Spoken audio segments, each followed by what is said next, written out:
দেবাশিস দাসের গল্প একটি মেয়ের গল্প। গল্প পাঠে স্বর্ণালী মণ্ডল।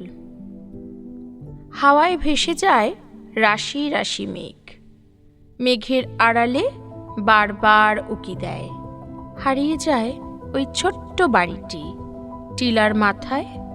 ওই কুটিরে আমার স্বপ্ন এখন বাসা বেঁধেছে।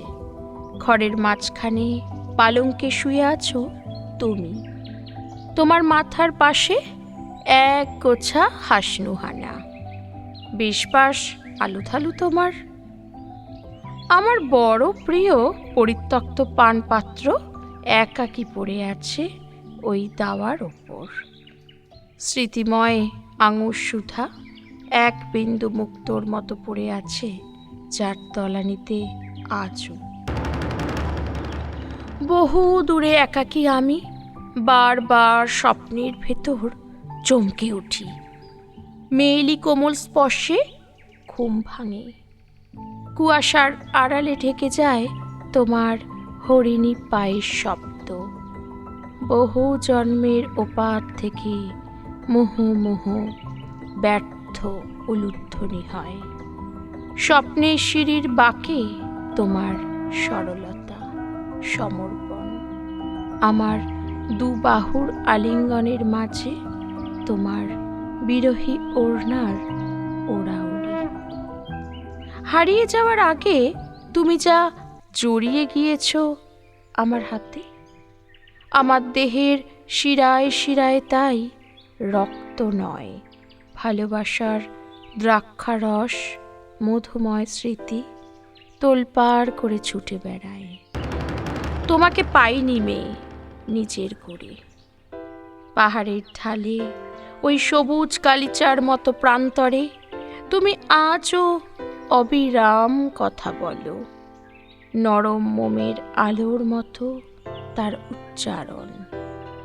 আমাকে শিখিয়েছ তুমি রক্ত মাংসের ওই দেহের গভীরে লুকিয়ে থাকা এক মুনিয়া পাখির ওড়াউড়ি। চোখের একটি পালক পড়ার সাথে জলপ্রপাতের উচ্ছ্বাস তুমি রচনা করেছ প্রতি পলে। ভালোবাসার কোনো সংজ্ঞা নেই, ওটা জানে কেবল তারাই যারা একে অন্যকে মনের ভেতরের ঘর থেকে নাম ধরে ডেকেছে, অথবা যাকে ওই ভেতরের ঘরে ডেকে নিয়ে গিয়ে আম কাঠের পিঁড়িতে বসিয়ে সুধা পাত্র সাজিয়ে দিয়েছে। হৃদয়ের পরতে পরতে এত খেলা, এত উৎসবের আয়োজন। কুয়াশার জালের ভেতর এক পা এক পা করে হেঁটে এসে সেই মেয়ে ঘাসের ওপরে আমার থেকে একটু দূরে হাঁটু মুড়ে বসে। জানো, তোমাকে আমি সব কিছু দিয়ে ভালোবাসতে চাই, অথচ কিছুতেই পারি না। সব কিছু দিয়ে ভালোবাসা মানে? আমাদের কথোপকথন শুরু হয়। সব কিছু মানে শরীর না মশাই। শরীর ছাড়াও যেন এই পৃথিবী ভালোবাসা জন্ম দিতে পারে। তাই হ্যাঁ মশাই, কেবল নারী না, পুরুষেরও নিজস্ব সৌরভ আছে, যা তোমরা জানো না। তাকে কাছে পাওয়ার নাম সত্যিকারের ভালোবাসা। শরীর সে তো সবারই আছে, তাই বুঝি? দূর থেকে উঠে এসে এরপর শেষ বিকেলের গোধূলি আলোয় সে আমার গা ঘেঁষে বসে। হ্যাঁ মশাই, দেখনি সুঠাম আম গাছের গা জড়িয়ে কিভাবে লতা গাছ বেড়ে ওঠে? ওটা নির্ভরতা, সমর্পণ।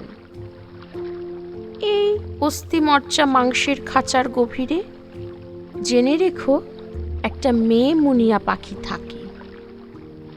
কি করে সে পাখি? সে আরও একটা অস্থিমজ্জা মাংসের খাঁচার ভেতর থেকে একটা পুরুষ মুনিয়া পাখিকে নিয়ে খাঁচা ভেঙে মহাশূন্যে উড়ে বেড়াতে চায়, ডানায় ডানা লাগিয়ে, ঠোঁটে ঠোঁট ছুঁয়ে। ছি ছি, এ তো শরীরের কথাই হলো। মোটেই না, মনহীন শরীর খোলস দুটি তো তখন বহু নিচে মাটিতে পড়ে আছে। বাৎসায়ন, কামসূত্র, ষোড়শ কামকলায় সেখানে মানুষ পশুতে একাকার। সেখানে কি একটুও ভালোবাসা নেই, শুধুই শরীর? না, আমি কি কখনো সে কথা বলেছি? আমার তোমার শরীর কাছাকাছি না এলে ভালোবাসা কিভাবে জন্ম নেবে? তুমি রাঁচিতে, আমি কলকাতায়। গোপন চিঠিতে, টেলিফোনে যা হয় তা শুধু প্রেমালাপ, প্রেম নয়। পঞ্চ ইন্দ্রিয়তে পরিপূর্ণ হয় প্রেম। সেই তো ঘুরে ফিরে একই কথা, শরীরে শরীর ছোঁয়া। পঞ্চ ইন্দ্রিয়েরই এক হলো তো ওই স্পর্শ, কর্ণ, চক্ষু, নাসিকা, জিহ্বা, ত্বক। হ্যাঁ, আমি তো না করিনি। ছোঁয়া, শুধুই ছোঁয়া। তোমাকে ছুঁয়ে ধরে আমি শুধু দু চোখ মেলে থাকব। আমার সারাটা দেহ মনে ছড়িয়ে পড়বে তোমার ভালোবাসার ইন্দ্রজাল। দু চোখ ভরে দেখব তোমায়, দু কান ভরে শুনব তোমার মুখে আমার নাম। দু নাকে ঘ্রাণ নেব তোমার পুরুষ সৌরভ। এটাই তো পঞ্চ ইন্দ্রিয়। অদ্ভুত কথার মায়াজালে ঘিরে রাখত আমাকে সেই মেয়ে। কোনো অচিনপুরের ভালোবাসার কথা সে আমায় বলতো, তা শুধু নিজেই হয়তো সে জানত, অথবা হয়তো আজও একা একা তা জানে। এখনো জনারণ্যে, নির্জন পাহাড় চূড়ায়, শালমহুয়ার গভীর জঙ্গলে, অথবা ঢেউ ভাঙা সমুদ্র তটে সহসা টের পাই মিষ্টি আজীবন ছুতে না পাওয়ার একটি ঘ্রাণ, তার ভালোবাসার। পার্থিব ছিল না তা।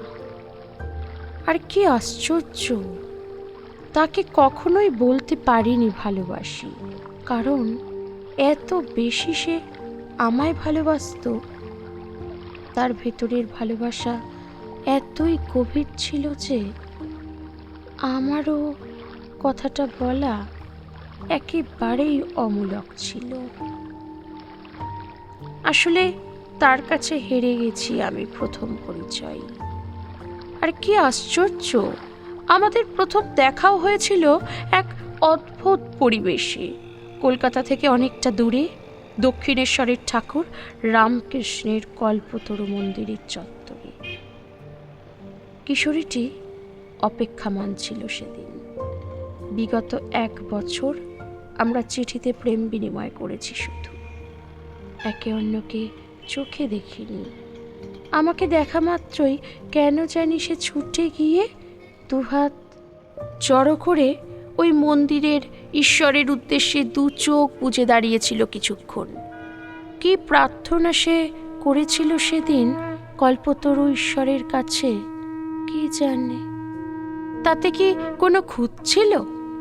কারণ এ জীবনে তাকে পাইনি আমি নিজের করে, কারণ সে সময় আমি 25-এর বেকার যুবা, আর এ বাংলার বুকে তার মতো অনেক 19-এর শেষ কিশোরী জবরদস্তি অনায়াসে প্রায় 40 BCS-এর ঘরণী হয়ে হারিয়ে যায়।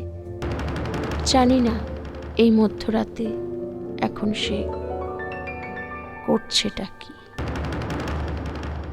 আজ দোল পূর্ণিমা, একাকী চাঁদ আকাশ আলো করে আছে। ঘড়িতে রাত 12:10।